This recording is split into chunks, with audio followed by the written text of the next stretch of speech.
నేను తప్పులు చేసుంటే, అధికార దుర్వినియోగం చేస్తుంటే, అవినీతి తీసుంటే, లంచాలు చేస్తుంటే, భూ కబ్జాలు చేస్తుంటే మొత్తం ఎండగట్టండి. ఇప్పుడు నా క్వారీ ఆపేశారు. క్వారీ ఆపేయడం వల్ల 30 కోట్లు నాకు లాస్. ఓకే, భరిస్తున్నాను, చేయండి. అది మీరు క్వారీ ఆపడం తప్పని నేను అంటలే. ఒక్కరోజని చెప్పానా మీడియాలో నా క్వారీ ఈ ప్రభుత్వం, కూటమి ప్రభుత్వం ఆపేసింది మైనింగ్ ఆపరేషన్స్ అని చెప్పానా? లేదే. ఎందుకు చెప్పలేదో తెలుసా? సిద్ధాంతపరంగా ఎంత పెద్ద విషయాన్ని నేను ఎదుర్కొంటాను కాబట్టే చెప్పలేదు. కూటమి నాయకులందరికీ నేను తెలియజేస్తున్నా, నాకు పర్మిట్లు ఇవ్వట్లా. మైనింగ్ ఆపరేషన్స్ ఆపితే అక్కడ మెషినరీ ఏంటి, మెన్ ఏంటి, నా లాసులు ఏంటి, ఇవన్నీ ఎక్కడికి పోవాలి అనిపిస్తున్నా. అనుభవం స్టార్ట్ అయిపోయింది. 4వ తారీఖు ఫలితాలు వస్తే 4వ తారీఖు సాయంత్రం 5 గంటల నుంచి ఆరంభం అయిపోయింది మా మీద టార్గెట్స్. ఓకే, భరిస్తాం ఇవన్నీ. అది చెయ్యండి అంటున్నాను. అలాంటివి ఏమైనా ఉంటే చేసుకోండి అంటున్నాను. వ్యక్తిగత విషయాన్ని తీసుకొచ్చి తిరుపతి వెళ్ళారు. తిరుపతిలో ఏం జరిగిందంటే, తిరుపతి ఇన్ని రోజుల తర్వాత బ్రహ్మోత్సవాలు వచ్చాయి. బ్రహ్మోత్సవాల్లో ఎప్పుడు వెళ్తుంటాం? తిరుపతి నేను ప్రతి నెల వెళ్తాను. ఈమె కూడా బ్రహ్మోత్సవాల్లో కోలాటం గతంలో చేయడం ఇవన్నీ జరిగినాయి. ఆ భక్తిభావంతో వెళ్ళాం. తిరుపతి వెంకటేశ్వర స్వామి అంటే మాకు ఇంటి ఇలవెల్పు, మా ఇంటి దైవం. ఆ బెడ్రూమ్లోకి వెళ్ళి మీరు చూస్తే పైన వెంకటేశ్వర స్వామి విగ్రహం ఉంటుంది. దేనికి ఉంటుంది అంటే మా ఇంటి ఇలవెల్పు. మా 4 అన్నదమ్ములు శ్రీనివాస్, శ్రీకాంత్, శ్రీధర్, శ్రీహరి, ఇవన్నీ శ్రీ వెంకటేశ్వర స్వామి యొక్క నామాలని పేరుగా పెట్టుకున్నటువంటి మా జీవితాలు. మాకు భక్తిభావం తిరుపతి వెళ్ళిన దగ్గర నుంచి వచ్చే వరకు ఆ భక్తిభావంతో వెళ్ళిన నేను రీల్స్ తీశారని, ప్రీ వెడ్డింగ్ మ్యారేజ్, ఒక్క నిమిషం, ప్రీ వెడ్డింగ్ షూట్ చేశామని ఆరోపణలు చేస్తున్నారు. ఇది చేయలేదు, ఇవి మేము చేయలేదు. ఉదయం దర్శనానికి వెళ్ళాం, రిటర్న్ వచ్చినప్పుడు మీడియా వాళ్ళందరూ కలిసారు, నమస్కారం పెట్టుకొని వెళ్ళిపోయాం. సాయంత్రం స్వామివారి తాలూకా 4 మాడవీధుల్లో ఇంకా స్వామివారు వస్తారనేటప్పటికి 4:30కి వెళ్ళి 4 మాడవీధులు ప్రదక్షిణ చేసుకుందాం అని వెళ్తున్నాం. వెళ్ళేటప్పుడు వేలాది మంది భక్తులు ఎవరికి వాళ్ళు ఫోటోలు తీసుకుంటున్నారు. మాకు కాదు, ఆలయాన్ని పాయింట్అవుట్ చేసుకుంటూ వాళ్ళు తీసుకుంటున్నారు. అది తీసుకునే దానిలో మా ఆయనకు కూడా చాలా మంది విష్ చేసేవాళ్ళు ఇలా ఉంటున్నారు. సరదాగా వెళ్తున్నాం 4. ఈలోగా కొంతమంది మీడియా వచ్చి మా ఆయనకు ఫోటోలు తీశారు. ఆ ఫోటోలు తీసే దానిలో ఒక చెరుకు గడ ఇలాగుండే దగ్గర నిలబడటం, అలాంటివి తప్ప. నేను ఆ రోజు బ్లూ షర్టు, రెడ్ సారీ. మేము నిజంగా ఫోటో షూట్ చేసుంటే, ప్రీ వెడ్డింగ్ షూట్ చేసుంటే ఒక్క ఫోటో చూపించమనండి. మేమిద్దరం కలిసి తీసుకున్న స్టిల్స్, పోజులు ఇచ్చిన ఫోటో ఒక్కటి చూపించమనండి. లేదు, రీల్స్ చేసుంటే ఒక్క రీల్ చూపించమనండి. ఏవీ లేవే. మరి దీన్ని 7వ తారీఖున జరిగిన ఇన్సిడెంట్కి మేము వెళ్ళిన దానికి 10వ తారీఖున కేసు కట్టారంటే కేవలం రాజకీయ కక్షలతో కట్టారు. అయితే మేమే కానీ తిరుపతిలో అందరూ భావిస్తున్నట్టు మేము కానీ తప్పు చేస్తుంటే ఆ వెంకటేశ్వర స్వామి విశ్వానికే ఆయన విశ్వసాత. అలాంటి వెంకటేశ్వర స్వామి ఆగ్రహానికి గురికాక తప్పదు. సార్, ఇప్పుడు వెంకటేశ్వర స్వామిని ఇంతగా నమ్ముతూ ఉన్నారు కదా మీరు, లడ్డు వివాదం మీద మీ కామెంట్ ఏంటండి? సార్, లడ్డు వివాదం అన్నప్పటికీ నాకు తెలుసు సార్, నేను ఇదివరకు స్టేట్మెంట్ కూడా ఇచ్చాను. లడ్డు గురించి అక్కడ ఉన్నటువంటి రాతి మీద కూడా చాలా రాతలు రాశారు. లడ్డు ఎలా ఉండాలి అన్నదని శ్రీకృష్ణదేవరాయల కాలం నుంచి, అంతకుముందు కూడా వేలాది సంవత్సరాల క్రితం నుంచి కూడా లడ్డుకు ప్రాధాన్యత ఉంది. దానికి ఒక బోర్డు ఉంది. ఆ బోర్డు నిర్ణయం ప్రకారం అదొక అటానమస్ బాడీ. ఆ బాడీ దాన్ని రూల్ చేస్తూ ఉంటారు, వాళ్ళు ముందుకెళ్తారు. దానికోసం ఐఏఎస్ ఆఫీసర్ ఉంటాడు, ఈవోగా ఉంటారు. ఇదంతా వ్యవస్థ, అదొక పెద్ద వ్యవస్థ, అదొక గవర్నమెంట్, స్మాల్ గవర్నమెంట్. స్వామివారు అక్కడ లడ్డు వ్యవహారంలో ఇలా ఎనిమల్ ఫ్యాట్ కలిపారని ఒక బాధ్యత గల ముఖ్యమంత్రికి తెలిసినప్పుడు వెంటనే దానిపైన రిపోర్ట్స్ రప్పించుకోవాలి. With reports and with records he has to deliver the statement. అతను స్టేట్మెంట్ ఇవ్వాలి. బాధ్యత గల ముఖ్యమంత్రి హోదాలో కోటాను కోట్ల భక్తులతో మనోభావాలు దెబ్బతీసే విధంగా ఎనిమల్ ఫ్యాట్ కలిపారంటే ఏమవ్వాలండి? ఒక్కొక్కడు ఎలా భావిస్తున్నారు? ఎంత అఫెండ్ అవుతాం సార్. మా ఇంట్లో ఏమైనా పోయినా పర్వాలేదు, మనిషి పోయినా పర్వాలేదు, తిరుపతిలో ఇలా జరిగింది, అపచారం జరిగిందంటే భరించలేం.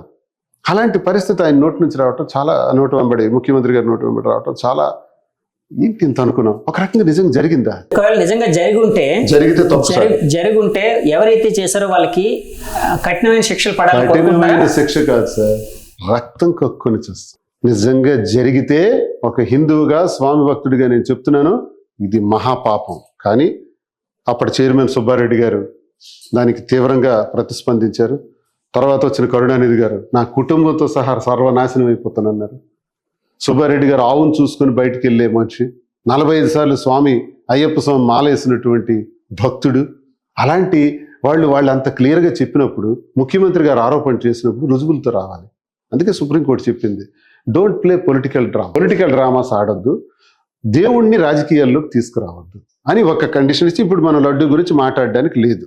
లడ్డు మీద టీం నిర్ణయిస్తారు, ఏం జరుగుతుందో తెలుస్తుంది. సిట్ వేశారు, సిబిఐ వాళ్ళు వేశారు, బాగా సుప్రీంకోర్టు నిర్ణయం అద్భుతంతో మనకు వాస్తవాలు ఏవో తెలుస్తాయి. అంతవరకు మనం మాట్లాడకూడదు. లడ్డు వివాదంలో తప్పు ఎవరైతే చేశారో వాళ్ళకి వెంకటేశ్వర స్వామి కఠినమైన శిక్ష వేస్తారని మీరు నమ్ముతున్నారు ఒక భక్తుడిగా, అంతే కదండి? మేడం, శ్రీని గారి పిల్లలు మొదటి భార్య పిల్లలు అని ఎందుకు అంటున్నారంటే మీ పిల్లలు ఆయన పిల్లలు మొత్తం 5 అన్నారు, వాళ్ళు ఇద్దరు కదండి. వాళ్ళిద్దరిని చూస్తుంటే మీకేమనిపిస్తూ ఉంటుంది? వాళ్ళని ఏ విధంగా మీరు ఎమోషనల్ గా అటాచ్ అయ్యి ఉన్నారు? నాకు ఎమోషన్ అటాచ్మెంట్ ఏమీ లేదు, కానీ ఒక్కొక్కసారి నాకు బాధ అనిపిస్తుంది. మెచ్యూరిటీ లెవెల్స్ లేకున్నా వాళ్ళ అమ్మ మాటలు నమ్మి నాన్నకు దూరం చేసుకుంటున్నారు. అది చాలా తప్పుగా భావిస్తున్నాను నేను. వాళ్ళ ఫాదర్ ఎంత కష్టపడి పెంచారు, ఎన్ని కష్టాలు ఉన్నా కూడా పిల్లలు కష్టపడకూడదని చాలా ప్రేమతో చాలా చక్కగా పెంచారు. సో అవేవి అర్థం చేసుకోకుండా తల్లి చెప్పుడు మాటలు విని తండ్రిని బాధ పెట్టారు. వాళ్ళు ఒక పిల్లలకి తల్లి అయినప్పుడు ఖచ్చితంగా వారి ఫాదర్ని వెళ్ళి తెలుసుకుంటారు. యాక్చువల్గా మాధురి గారు అంటున్నారు, అంటే తల్లి చెప్పిన చెప్పుడు మాటలు విని పిల్లలు అలా తయారయ్యారని. అంటే తండ్రిగా మీరు ఎప్పుడైనా మీ పిల్లలకి అంటే అటాచ్మెంట్ ఉండేటట్టు అంటే ఎక్కువ సమయం కేటాయించలేదా? అంటే ఒక నిమిషం, ఇప్పుడు బిడ్డ పుట్టిన తర్వాత అతను నాన్న అని ఎవరు పరిచయం చేస్తారు? తాత, అమ్మమ్మ, నాన్నమ్మ అని పరిచయం చేస్తే అప్పుడు పిలవడం ప్రారంభిస్తాడు.